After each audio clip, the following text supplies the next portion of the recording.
Hello friends, हम पढ़ेंगे आज new topic infinite series. Infinite series का क्वेश्चन हर एग्जाम्स में मेनली आता है। एंट्रेंस एग्जाम हो कि एमएससी के लिए एंट्रेंस एग्जाम हो या फिर आपको किसी और सब्जेक्ट के लिए एंट्रेंस एग्जाम की तैयारी करनी है, नेट की करनी है, गेट की करनी है, नेट में, गेट में, एमएससी एंट्रेंस एग्जाम,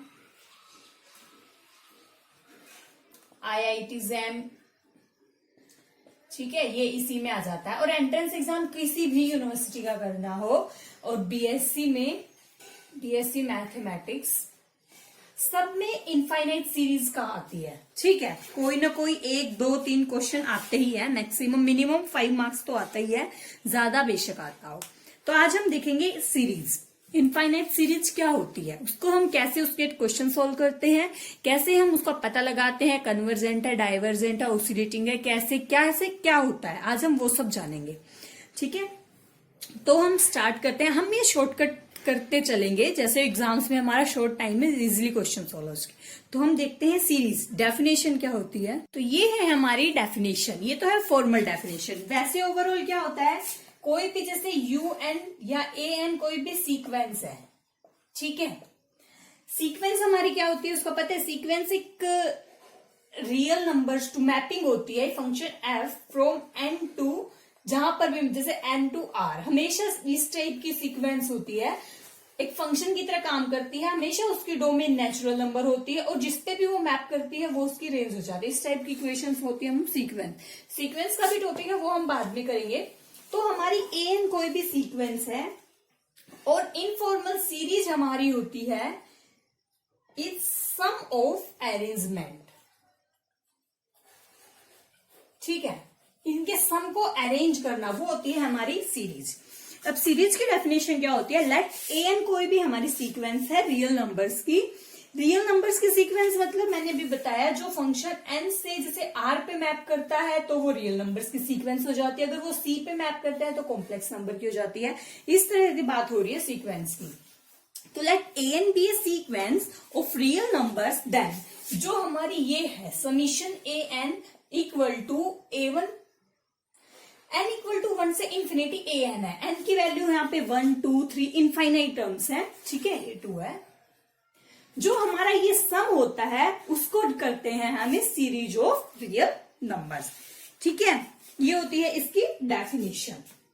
मेनली हम इसीलिए देव सीक्वेंस को हम ऐसे डिनोट करते हैं, n equal to 1 to infinity is A1, A2, A3, A4 plus plus plus infinite terms.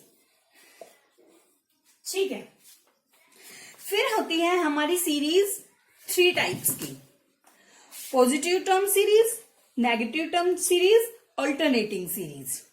ठीक है, मैं रफ कर देती हूँ। सीरीज जैसे होती है पॉजिटिव टर्म सीरीज, जिसकी सारी टर्म्स पॉजिटिव होती हैं।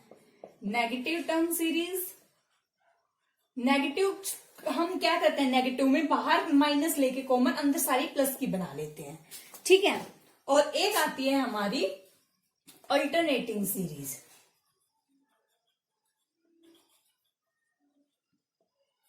अल्टरनेटिंग सीरीज क्या होती है, जो प्लस और माइनस दोनों को कंटेन करती है। पहले जैसे सीरीज का एग्जांपल था summation 1 by n equal to 1 से इंफिनिटी, ये हमारी जैसे सीरीज है।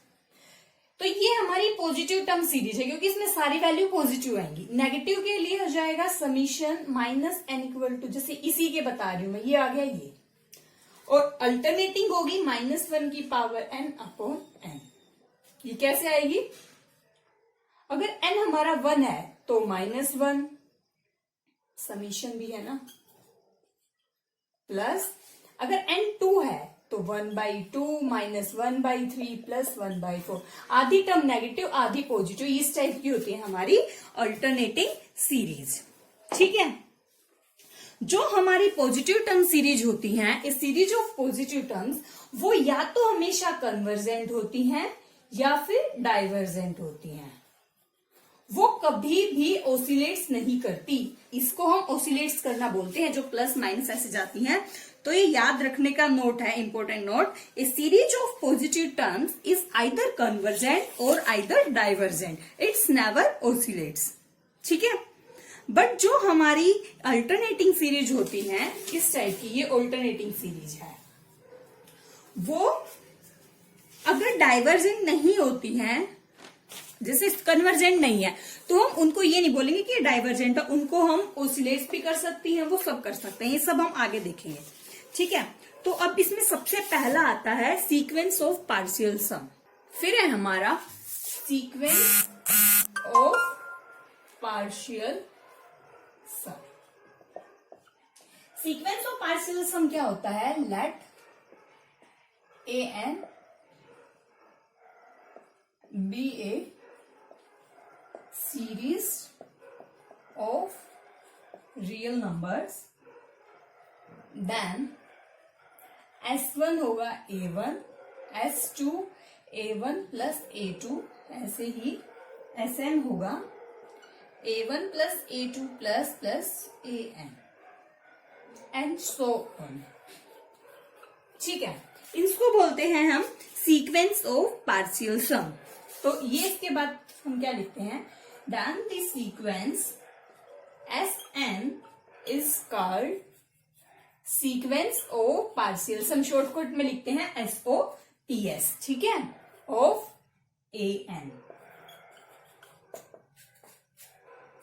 ठीक है, ये तो हो गया, हमें इसकी जरूरत पड़ेगी हमें कन्वर्जेंट डाइवर्जेंट वगैरह देखते हुए।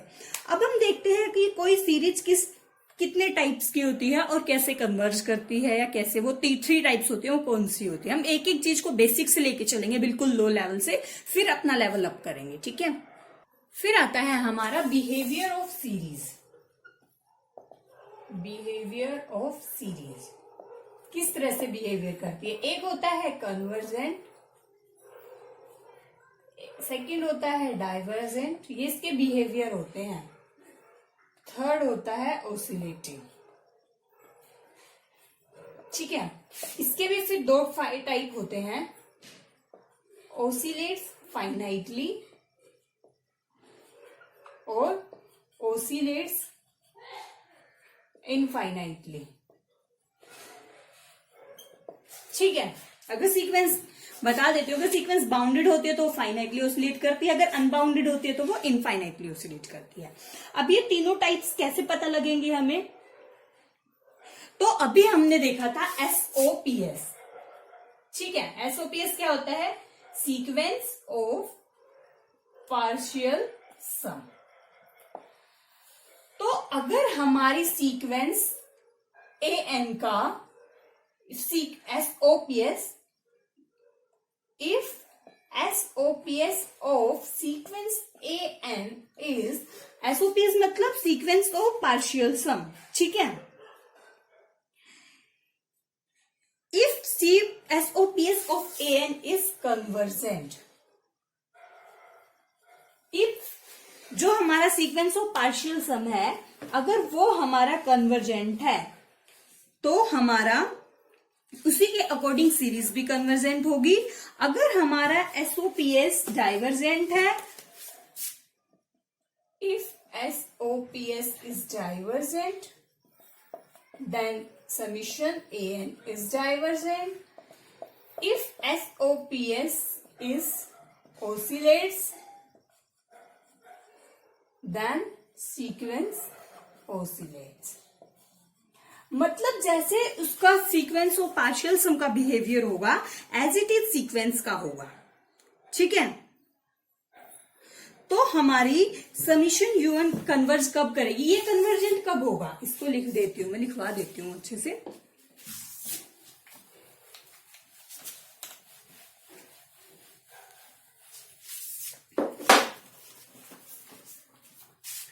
इंपोर्टेंट नोट है, ये इंपोर्टेंट पॉइंट्स है। फर्स्ट है summation AN is convergent if limit n tending to infinity Sn is finite। Sn पता है ना क्या है? sequence of partial sum। Second, समीशन a n is divergent if limit n tending to infinity s n is plus infinity और negative.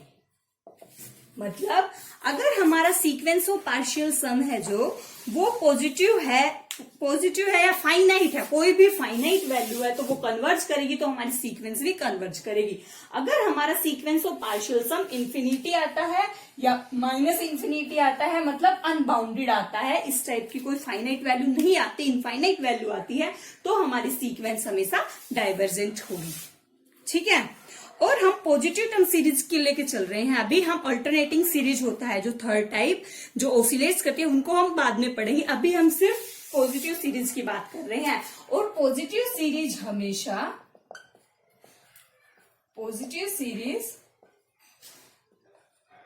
Either convergent और divergent, it's never ओसिलेट्स। ठीक है, अभी मैंने बताया था पॉजिटिव टर्म सीरीज या तो कन्वर्ज करती हैं या फिर डाइवर्ज करती हैं, ये कभी भी ओसिलेट्स नहीं करती। ठीक है, फिर एक हमारी नेसेसरी कंडीशन होती है कन्वर्जेंट ऑफ सीरीज की, वो लिखो। नेसेसरी कंडीशन, हम सीरीज को चेक करते हुए सिर्फ ये भी चेक कर सकते हैं, नेसेसरी होना ही चाहिए फॉर कन्वर्जेंस ऑफ सीरीज। आपको नेसेसरी और सफिशिएंट का डिफरेंस पता है? नेसेसरी से वो कंडीशन होती है जो होनी ही चाहिए, अर्जेंट है, बट सफिशिएंट का होता है कि अगर वो है तो काम चल जाएगा, अगर नहीं है तो कोई वो नहीं है, उसके बिना भी कुछ हो सकता है। कंडीशंस होती है ना मैथ्स में, थ्योरम वगैरह प्रूफ करते हुए। वो सफिशिएंट है कि वो कुछ काफी है उस चीज को प्रूफ करने के लिए, लेकिन नेसेसरी काफी नहीं होती। नेसेसरी मतलब वो तो होनी ही चाहिए, उसके अलावा भी कुछ कंडीशंस होनी चाहिए। ठीक है, तो हमारी नेसेसरी कंडीशन क्या है सीक्वेंस के लिए? कन्वर्जेंस हो ताकि वो लेट समीशन ए एन, जो हमेशा एन 1 टू इंफिनिटी ही होता है। अगर किसी में और कुछ है तो लिख दूंगी, वरना अगर ऐसे लिखते हैं तो उसका मतलब वही है। ठीक है, तो let's summation a n is convergent then limit a n is 0। ये हमारी नेसेसिटी कंडीशन होती है। अगर बट इसका उल्टा ट्रू नहीं है, but if limit a n 0 then summation a n need not be convergent। For example summation 1/n ही ले लो। ठीक है, ये बहुत ही कॉमन टर्म है जो मेनली हम लेते हैं। समीशन 1/n की अब हम लिमिट निकालो। लिमिट n टेंडिंग टू, यहाँ पे an क्या है हमारी 1/n। ठीक है, 1/n, एंड जब इंफिनिटी को टेंड करेगा ये क्या आएगी? 0। ठीक है, सीक्वेंस तो हमारी 0 पे टेंड कर रही है, लिमिट हमारी an की 0 आ गई, बट ये डाइवर्जेंट होती है। डाइवर्जेंट मतलब नॉट कन्वर्जेंट। ये सीरीज हमारी कन्वर्जेंट नहीं होती। कैसे नहीं होती वो अब हम आगे नेक्स्ट मेथड पढ़ेंगे। एक टी सीरीज टेस्ट होता है जो हम नेक्स्ट करने वाले हैं। टी सीरीज टेस्ट के अकॉर्डिंग ये सीरीज डाइवर्जेंट होगी, कन्वर्जेंट नहीं होगी, बट इसकी लिमिट 0 पे जा रही है। तो हमारी ये नेसेसरी कंडीशन है, अगर हमारी सीक्वेंस कन्वर्जेंट है तो वो पक्का डेफिनेटली 0 पे टेंड करेगी। बट ये जरूरी नहीं है कि वो 0 पे कर रही है तो वो कन्वर्जेंट हो और ना भी हो। जैसे ये देखिए हमने समीशन 1/n, ये 0 पे जा रही है, बट ये हमारी डाइवर्जेंट सीरीज है। ऐसे ही जैसे अगर हमारे पास इस टाइप का एग्जांपल आता है n/n+1 समीशन। ठीक है, तो हम देखेंगे लिमिट निकालो। जैसे पहले limit n tending to infinity n/n+1, n common ऊपर से, नीचे से common 1 + 1/n, limit n tending to infinity है, ये आ गई हमारी 1। तो ये 0 नहीं आई, तो हम यहां से डायरेक्ट बोल सकते हैं सीरीज इज डाइवर्जेंट। ये कभी भी कन्वर्स नहीं करेगी। अगर सबसे पहले हम चेक करेंगे लिमिट, अगर हमारी लिमिट ही 0 नहीं आ रही है तो हम उसको को डायरेक्ट बोल सकते हैं कि वो कन्वर्जेंट नहीं है। बट अगर 0 आ रही है तो हम कुछ नहीं कह सकते, वो कन्वर्ज कर भी सकती है, नहीं भी कर सकती है। ठीक है, मेन अगर लिमिट नहीं आ रही तो ये बहुत ही इंपॉर्टेंट से इंपॉर्टेंट पार्ट है, इसको बस याद कर लेना अच्छे से। इस पे क्वेश्चन आता ही है डेफिनेटली, और ये कई बार कंडीशन डायरेक्ट भी पूछ लेता है कि कन्वर्जेंट होती है, तो डायरेक्ट हम पहले लिमिट चेक करके भी बहुत सारे ऑप्शंस को डिस्कार्ड कर सकते हैं। ठीक है, आज हम करेंगे एक टेस्ट कन्वर्जेंट का, फिर हम नेक्स्ट और वीडियो में करेंगे। तो है हमारा test for convergence of series. पहला टेस्ट करते हैं पी सीरीज टेस्ट। ठीक है, पी सीरीज टेस्ट क्या होता है? The series summation 1/n(p) is convergent if and only if p is greater than 1। ये if and only if का साइन होता है, पता होगा ना, if and only if। इसका मतलब क्या होता है? अगर हमारी सीरीज कन्वर्जेंट होगी तो हमेशा p है जो ये पावर है वो ग्रेटर देन 1 होगी। अगर हमारी p पावर 1 है तो भी सीरीज कन्वर्जेंट होगी। If and only if case होता है, मतलब कन्वर्स भी ट्रू होता है। जैसे फॉर एग्जाम्पल हम इसके एक दो क्वेश्चन लेके करते हैं। Example summation 1/n³। सबसे पहले हमें वैसे डायरेक्ट पता लग रहा है इसकी लिमिट लेने पे 0 ही आएगी। ठीक है, हमने चेक करा, सिर्फ ये पावर देखनी है। ये पावर हमारी 3 है तो p हमारा 3 है, वो की ग्रेटर देन 1 है, तो सीरीज इज कन्वर्जेंट। 1/n किया था जैसे हमने। ठीक है, हमने इसको डाइवर्जेंट कैसे बोला था? हमने यहाँ p चेक किया था। p क्या? p हमारा लेस देन 1 है, इक्वल टू 1 है यहाँ पे, तो डाइवर्जेंट है। तो ये क्या होगा? Convergent if and only of p greater than 1 and divergent if and only if p is less than equal to 1। Equal to 1 पे भी डाइवर्ज करेगी, लेस देन 1 पे करेगी ही, ग्रेटर देन 1 पे है कन्वर्ज करेगी। बहुत इजी मेथड है, हर मेनली किसी भी क्वेश्चन में यूज हो जाता है और आप बहुत इजीली कर सकते हो। ठीक है, और एक क्वेश्चन डेफिनेटली आता ही है इस टाइप से। ठीक है, तो ऐसे ही इसके और भी एग्जांपल्स मिल जाएंगे आपको, और हम इनकी बहुत शॉर्ट ट्रिक्स करेंगे। एक बार हम कंप्लीटली मेथड सीख रहे हैं, मेथड पता होना चाहिए, फिर हम सारी सीक्वेंस को चेक करने का बहुत अच्छे अच्छे शॉर्टकट तरीके हैं, फिर हम वो करेंगे। तो अब हम और टेस्ट करेंगे नेक्स्ट वीडियो में। तो फ्रेंड्स, अगर आपको वीडियो अच्छी लगी हो तो लाइक करना, चैनल को सब्सक्राइब करना मत भूलना। Thank you.